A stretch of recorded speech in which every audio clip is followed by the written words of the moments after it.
Telangana auto కార్మికులకు సంబంధించి చాలా కాలంగా దీర్ఘకాలిక సమస్యలు ఉన్నమాట వాస్తవం.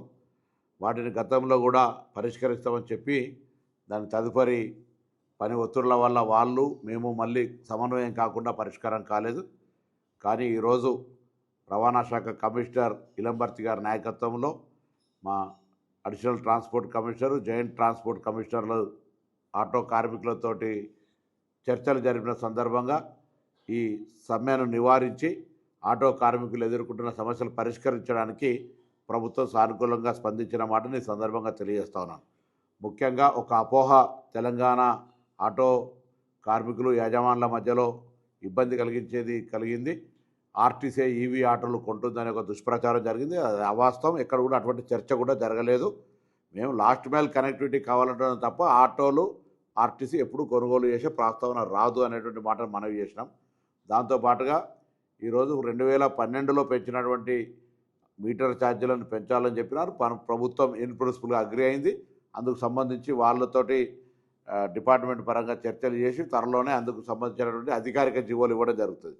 దాంతోపాటుగా ఈరోజు హైదరాబాద్లో సంక్షేమ బోర్డును ఏర్పాటు చేయడానికి సంబంధించి కార్మిక శాఖతోటి దాని కొత్త సెస్ రూపంలో దానికి సంబంధించిన కొంత రవాణా శాఖ, కార్మిక శాఖ కలిపి శాసనసభలో కొంత దానికి సంబంధించినటువంటి సవరణలు చేయాల్సినటువంటి దృష్ట్యా దాన్ని కూడా చేస్తామని ప్రభుత్వం తరఫున అంగీకరిస్తూ ఉన్నాం.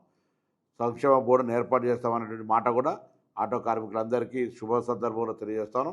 అదిగాక హైదరాబాదులో మరి రెట్రోఫిట్ కానీ కొత్తగా ఈవీ ఆటోలు కొనుక్కునే వాళ్ళకు 1,50,000 రూపాయల సబ్సిడీని ఇచ్చేటువంటి దాన్ని కూడా ఈ సందర్భంగా ప్రభుత్వం తరఫున వాళ్ళకు ప్రోత్సాహం ఇచ్చే కార్యక్రమం చేస్తాను. దాంతోపాటుగా మరి ఒక యాప్ ఉండాలి. ఏదైతే ఓలా, ఊబర్ లాగా ప్రభుత్వ యాప్ ఉండాలన్నారు. దానికి సంబంధించి ఐటీ శాఖతో సంప్రదింపులు చేసి తప్పకుండా ప్రభుత్వం తరఫున ఒక మరి యాప్ తెచ్చే విధంగా చర్యలు తీసుకోవడం జరుగుతుంది.